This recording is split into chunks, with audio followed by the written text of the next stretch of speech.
Hey fellow Earthlings, how you been doing? My name's Rogan, and you're watching The Mysterious Stoner in Ebola. But today I'm not smoking weed because, well, I don't have any. Haven't had any for 2 days, so after smoking it every day, yeah, there are some withdrawals. But to help keep me steady for now and for today, and I could really use this after a long day, I'm going to go with booze. Don't worry, I'm not going to get all slobbering drunk on ya. Plus, I've got a story to get to. But odds are that you just stumbled across this video and you have no idea what the fuck is going on. So, I'm going to give you the quick lowdown. Or whatever the proper fucking word is for it. I don't know. I'm tired, okay? I worked with the heaviest parts at my job today, and even though I work out, it was a workout. It was a workout. But what we do here, over here in this series, is, well, you see, I am an ex-Christian. I used to be a very serious and devoted Christian. Fundamental, evangelical, very conservative, all that jazz. My parents were missionaries. I was with them the whole time. And you can hear about that story, and you can hear about how I left Christianity and why, what led up to it, and all that in a bunch of other videos that I have already done, covering my whole life story leading up to where I am now. But here, here in this series, regarding the Bible, I talk about the good and the bad that is in it. Because this is not a perfect book by any means. The word holy on the front of this book is missing an E. Because it is full of holes. And if you want to hear about all the stupidity of Yahweh and his scamming followers in the previous episodes, well, you know where to go to find them. If you're subscribed to my channel, you noticed I missed a week. Specifically, Halloween week. Now, Halloween just so happens to be my favorite holiday. And given the way 2020 has been, well, enough things didn't happen. So I didn't do jack shit on Halloween. But I was planning on doing something special for you guys. Unfortunately, also in theme of 2020, I had everything set up. My script was nearly finished. But the day before, no, it was the day of. It was a week ago, Wednesday. I was at work and had my phone out, had it sitting on something that vibrated. Well, it was a machine, and I was not expecting it to happen because I was careful and I didn't put it that close to the edge, but over time my phone vibrated its way over the edge and sufficiently cracked the screen on my phone, and so I had to wait over the weekend with no phone of any kind, and I smoked a lot of weed to make up for my boredom. What was I gonna do for you? Well, I guess you'll just have to find out another time. Maybe next year for Halloween. Maybe for Christmas this year. Who knows? No, it's not going to be for Christmas. I've already been thinking of something else for that. And plus, well, what I had was much more Halloween-y. Let's put it that way. So, anyways, now that I have explained my absence, let's get back to the present and get back to the next story in the Bible. Now I'm going to have to divide the story in half because it's a little bit long, and I'm going to point out stuff that most people don't even think about when they're reading the story. Because to be honest, most people who read this story are Christians, and they don't pick this stuff apart while they're reading it. So that's what I'm going to do. I'm going to be referring to previous stories, previous episodes that I've discussed that took place in the Bible. So you might want to watch those if you don't know about any of the stories in the Bible, because it might be over your head, and I don't have time to go into all the details about everything, to explain everything, but I'll do my best to keep you as updated as possible as we go through this story. What is the story exactly? Well, it is the story of Joseph and his coat of many colors. Joseph is the second youngest of 12 brothers. Don't know how many daughters there are, but his dad has 2 wives who happen to be sisters, and both sisters have maidservants, which, don't ask me why, but they gave their maidservants to their husband, Jacob, who later changed his name to Israel. Where Israel gets its name from. They gave their his wives gave him their maidservants to have more kids. And between all 4 women, Jacob has 12 sons, at least. 1 daughter, we never hear about her again after the last story. But Joseph is number 11 in the lineup. And Joseph is his father's favorite. So much so that his brothers started to get kind of jealous. 11 other brothers. Well, probably not Benjamin, because he's the youngest. Joseph himself is the second youngest. All the older brothers, they're getting jealous because Pops is spending so much time with baby brother. Not with them. And then at one point, well, at the beginning of the story, basically, well, before the shit really starts to happen, maybe it was for his birthday or something, or maybe Jacob just wanted to do something special for his boy.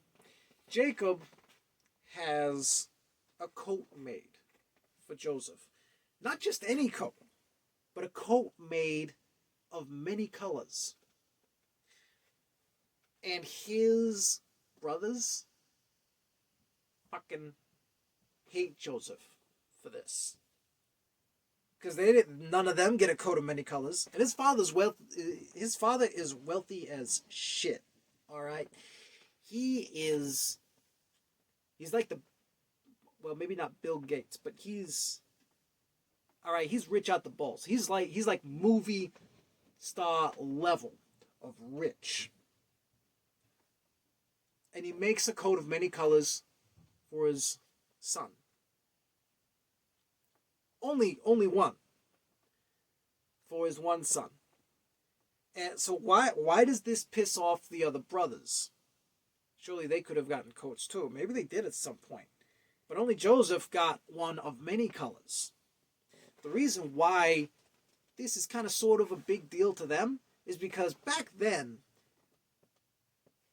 multiple colors, especially on one coat, that was hard to pull off. Getting color into clothes was a much harder process. Purple was really hard, and scarlet was extremely difficult to get. I don't know what colors were used, but apparently many colors were used. And I imagine, given that Jacob is such a wealthy guy, is probably a well-made coat for the times, considering. And it probably looked really nice. Like, super beautiful. And in a way, colors are used to show royalty a lot of the time. Especially back then. Scarlet and purple especially were very huge. So if that was anywhere in the mixture of colors, that just made the coat that much more special and made the brothers hate him that much more. And then we get to what starts happening. The brothers already hate him.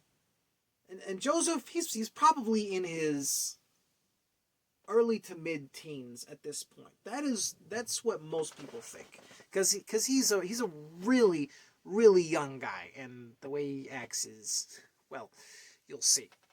He has a dream, right? And what do we do when we have dreams? We want to tell people, especially if the dream is really weird and like something you've never seen before. And if it's like, really, really vivid, because, there are dreams that you feel like you're partly there or you're just an observer or something, but some of them feel super real. And the more real the more weird a dream is, the more you want to share it with someone. And so Joseph has this dream. And he tells it to his brothers. And they hated him yet the more. But he says, no, listen. No, listen. This is a weird dream I had. They're like, what the fuck does this kid want trying to tell us his dream? We don't give a fuck about your dreams. Go tell Dad. I want to tell you my dreams. Listen. Never had one like this before. We were binding stalks of grain. Sheaves, what they call them here. We were binding sheaves in the field, and lo, my sheaf arose and also stood upright. And behold, your sheaves stood around about and made obeisance to my sheaf. As in, let me translate that for you, for those of you who struggle to understand King James, very old English. Basically, Joseph's stalk of grain that he had bound up stayed straight up in his dream, and all of his brothers' stalks bent over towards his, while his remained straight, upright. And that's all the dream entailed of. But his brothers said to him, shalt thou indeed reign over us? Or shalt thou indeed have dominion over us?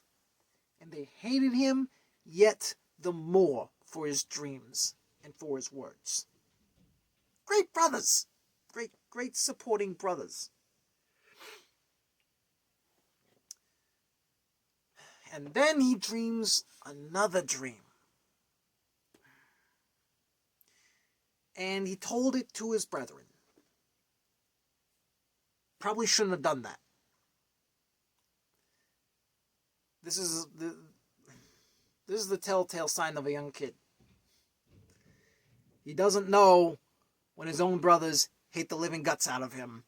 He doesn't know when to keep his mouth shut. And he clearly doesn't know how to get on the good side. But he has this second dream. And he says, behold, I dreamed a dream more.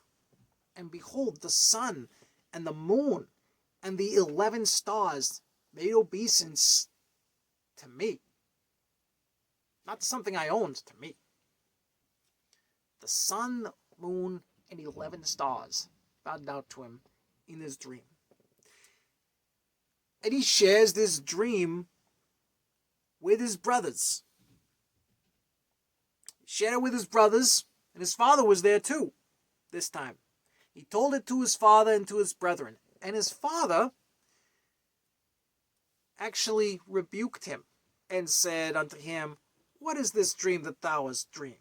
Shall I and thy mother and thy brethren indeed come to bow down ourselves to thee, to the earth?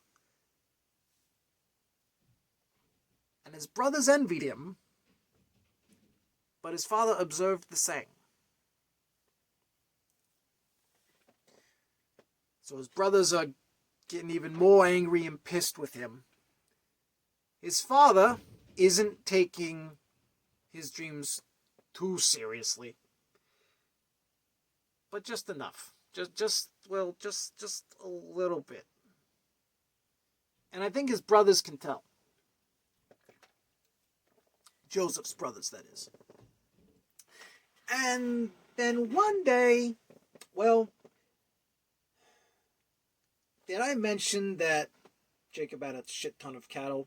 I'm pretty sure I did. But he has a shit ton of cattle because he's a wealthy motherfucker. So, his sons, of course, are involved in helping take care of the cattle. They don't let all the servants do all the work. They got a lot of cattle, and brothers, they're much older. They're totally old enough to be taking care of a lot of the flocks on their own, and a lot of them are working together. And the oldest 10, as far as we know, the oldest 10, all go out, take the flocks out somewhere, a ways out. Maybe it was half a day's journey, maybe it was more. I don't know. I'm not going into the geography of it because fuck that shit. That's not what is important here to the story. What's important here is that Jacob wants an update on how his boys are doing, taking care of the fields and stuff. I mean, there are thieves and, cattle hustlers out there.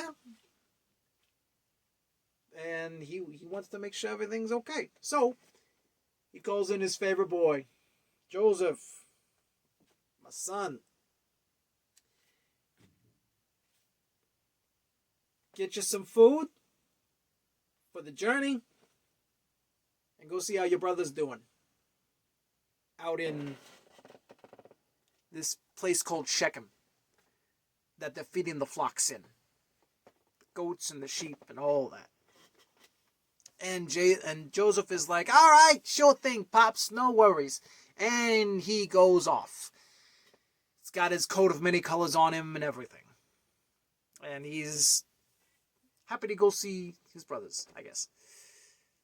So he's off. He goes looking for them. He doesn't find them where they're supposed to be, and he has to ask for directions for where the fuck they went from a stranger. And then he finds them. And he's a ways out. He's coming, and his brothers see him way off. And when they saw him afar off, even before he came near unto them, they conspired to slay him. As in to kill him, to murder their own brother, or stepbrother, for most of them. But still, your own flesh and blood, they wanted to fucking kill him because of how much they hated him. Now, you might think this is a bit far for them. This is a bit extreme. And you know what? Yes, I agree. This is something brothers should not do. They shouldn't be thinking about killing each other. I mean, it's one thing if you have a brother that's actually that bad and you need to defend yourself and... it's either you that's going to live or him. That's one thing. But this, killing family out of jealousy, that's wrong. That's fucked up. But why is this not quite so extreme of a concept for these brothers to do that? It's because they've had a taste of blood before. See, in the previous story, the very last episode, actually, I'll do my best to not give away too much of it, but, Joseph's brothers tricked a city into making themselves vulnerable, and then went in and killed all the men, and took all the women and children and cattle and whatever riches they could find in the city and took it all out of revenge. The city didn't do anything against them or against Jacob. The city was completely innocent, in fact. One man was guilty. Just one. Technically.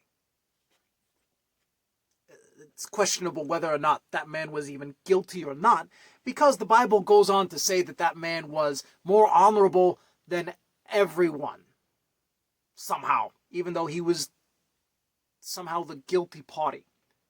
But the brothers went fucking nuts and killed all the men and took all the women and children and everything else that was in the city and kept it for themselves. That's who these brothers are that Joseph has. So them getting so irritated and so pissed off at their brother that they see him coming to them out in the middle of nowhere where there are no witnesses.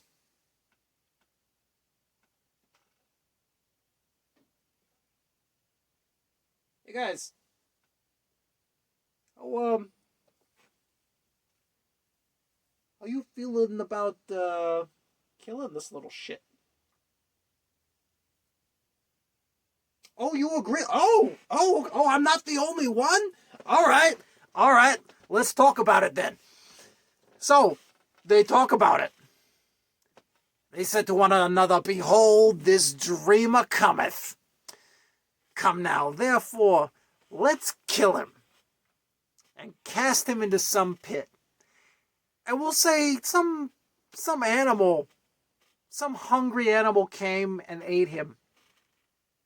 And then we'll see what become of his dreams. See if we end up ever bowing down to him. Fuck that guy." But and Reuben heard it. Reuben just so happens to be the oldest son. He is the firstborn. And typically, the firstborns are the favorites and get all the privileges and a lot of blessings and a good chunk of the... they're just typically the favorite. And he's not. So... But maybe he is still close to his dad. To a certain degree. I mean, he was the firstborn, so maybe he probably was the favorite for a while. And then he probably got irritated with Joseph a bit, but I think he cared about his dad enough. Maybe Joseph too, I don't know. But probably more so he cared about his dad and his dad's reaction to this whole thing. Because he comes in and he says to them, "Shed no blood. Don't kill him. Cast him into this pit that is in the wilderness and lay no hand on him. Just throw him in. We don't need to kill him.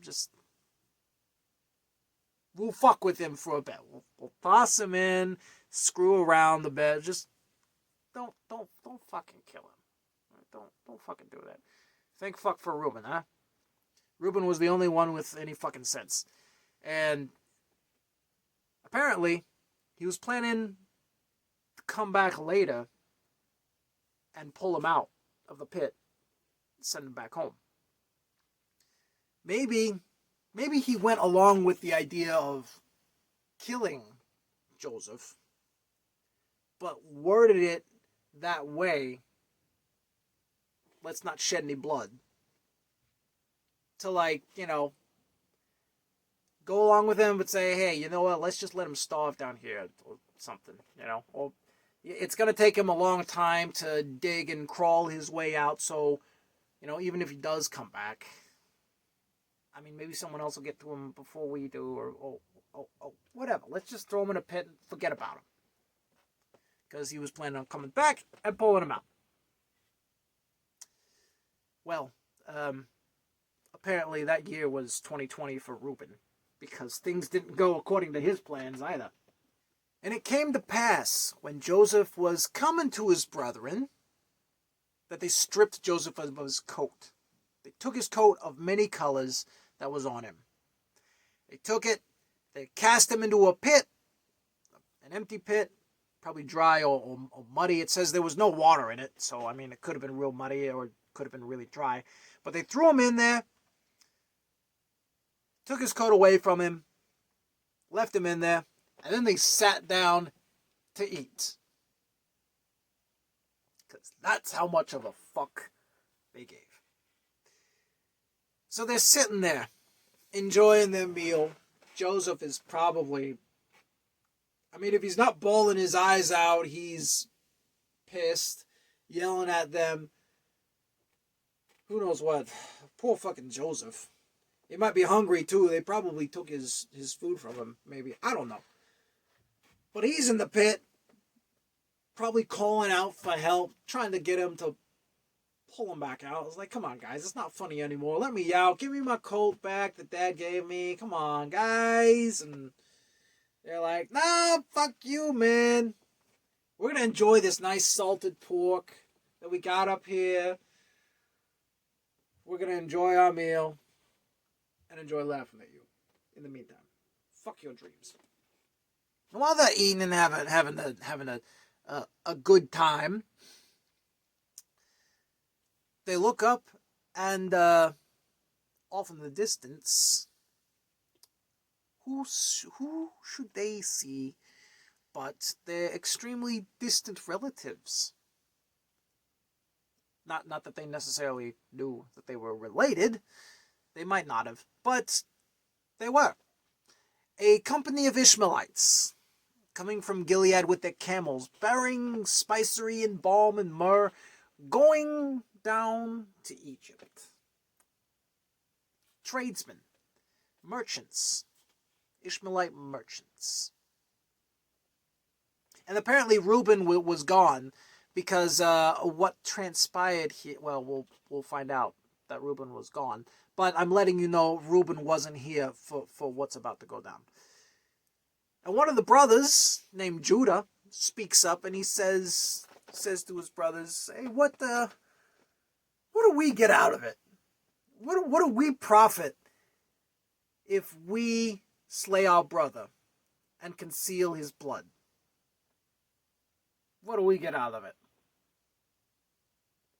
Aside from the satisfaction of never having to deal with him again. Well, what's the gain? Especially if we could gain something right here. Oh yeah, that's what he was thinking. Come, let us sell him to the Ishmaelites. Let not our hand be upon him, for he is our brother and our flesh. And his brethren were content.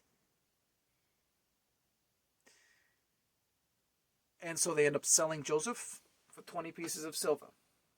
I'm not sure how much that's worth,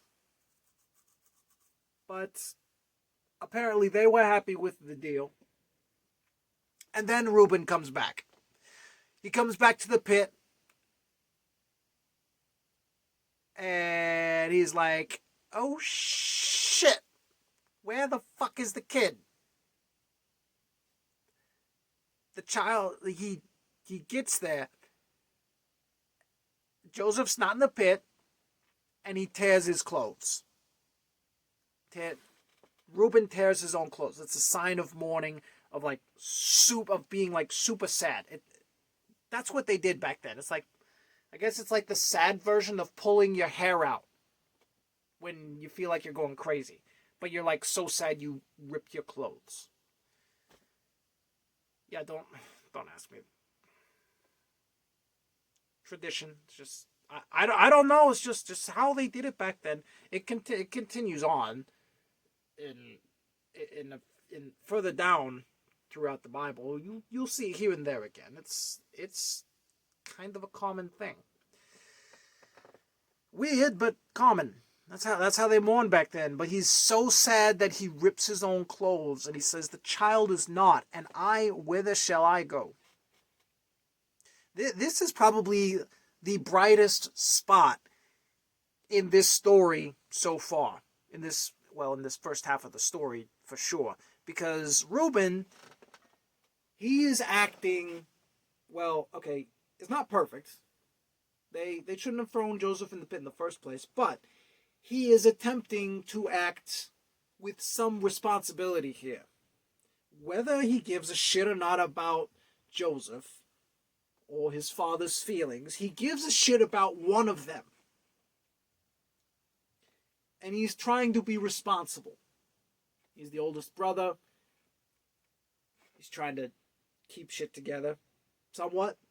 Of course, not everyone's going to listen to him, but this is family we're talking about. And these brothers, they're supposed to take, in a family, you're supposed to take care of your family. You're supposed to try and do what's best for them. You have a special connection with those people. You can't always do that, but a good family sticks together, tries to take care of each other. They love each other. That's what love is. Love is, well, part of what love is taking care of people that you care about. And I don't know how much Reuben loves Joseph, but he did enough to do his family duty and try to keep Joseph alive. And he was successful in that. And so Reuben is probably the only one who regrets what happens here. And I don't know if he has any part in what comes up next, but clearly he's not going to spill the beans on his other brothers and tell his dad. He's not going to do it. Because it doesn't happen. He doesn't do it. What do the brothers do? How do they explain Joseph's absence? Well, they've got his coat. So what they do after selling off Joseph, they took Joseph's coat, they killed one of the goats, dipped the coat in the blood, and took it back to their father.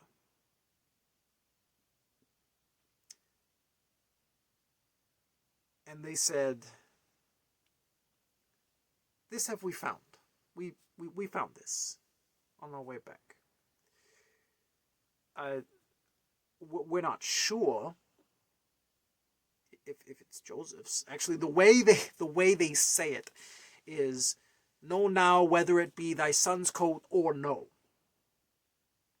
Basically, they're saying, we're not really sure if this is Joseph's coat or not, but it kind of looks like it. So does this look like the coat you gave Joseph? We're not really sure. Fucking bullshit. They know. They fucking know.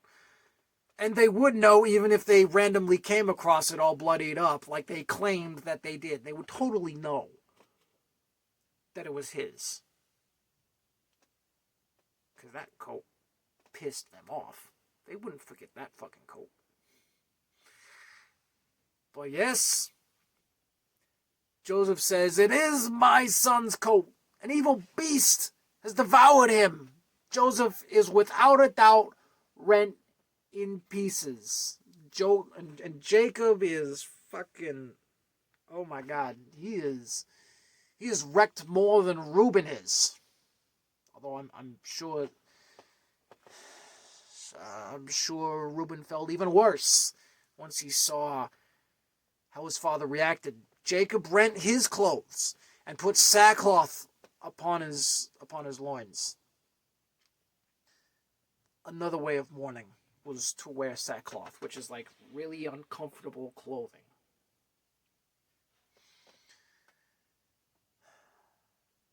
And he mourned his son for many days. And all his sons and all his daughters, apparently he had more than two, but God is sexist, so we don't get to find out exactly how many or what all the names were, just about the one that there was a story about. All his sons and all his daughters rose up to comfort him, but he refused to be comforted. And he said, "I will go down into the grave unto my son mourning." Thus his father wept for him. These brothers, they really struggle to understand the value of family here. As does their father, granted, as does their father. The father is clearly not the best father that has ever been. He's very far from it. But these brothers,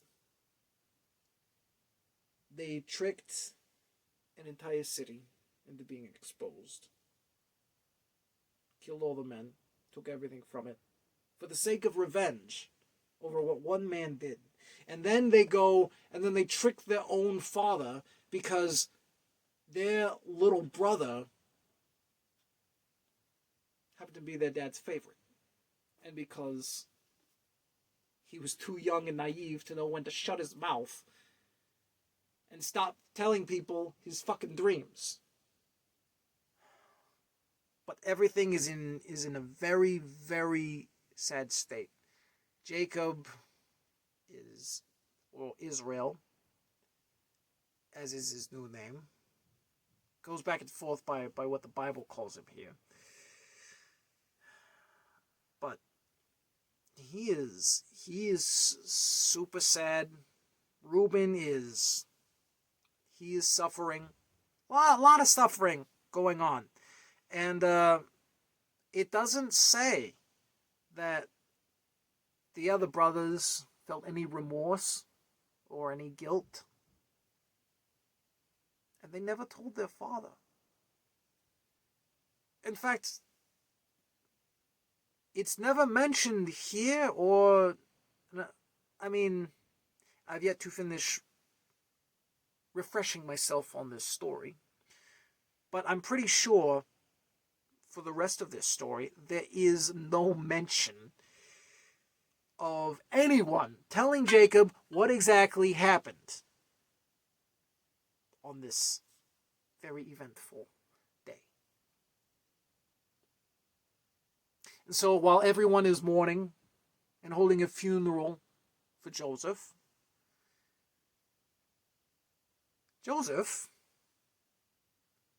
is alive and well, and he has been sold to the captain of the guard as a servant in Egypt. But we actually are not going to continue on that story next time. In the past, I have taken the entire story that we've come across and just put it all together and skipped over a few things along the way. But this time I'm not going to do that because there's some things here in chronological order. Well,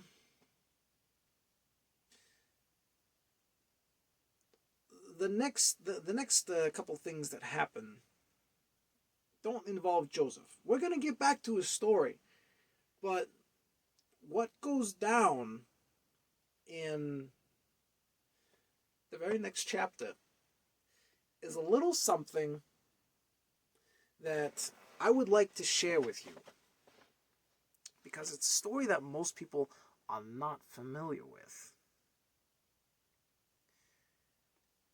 And you see, the story of Joseph and his coat of many colors, and the continuation of this story that we're going to get into in 2 weeks from now. It's a very popular story amongst Christians. But the very next thing we're going to hit next week happens between Joseph getting betrayed by his brothers and being sold into slavery, and where we pick up with him when he's working for the captain of the guard in Egypt. That's where we'll start off when we come back to the story. But this next story, you almost never hear about it. You only hear about it in regards to, can I get a drum roll? Masturbation.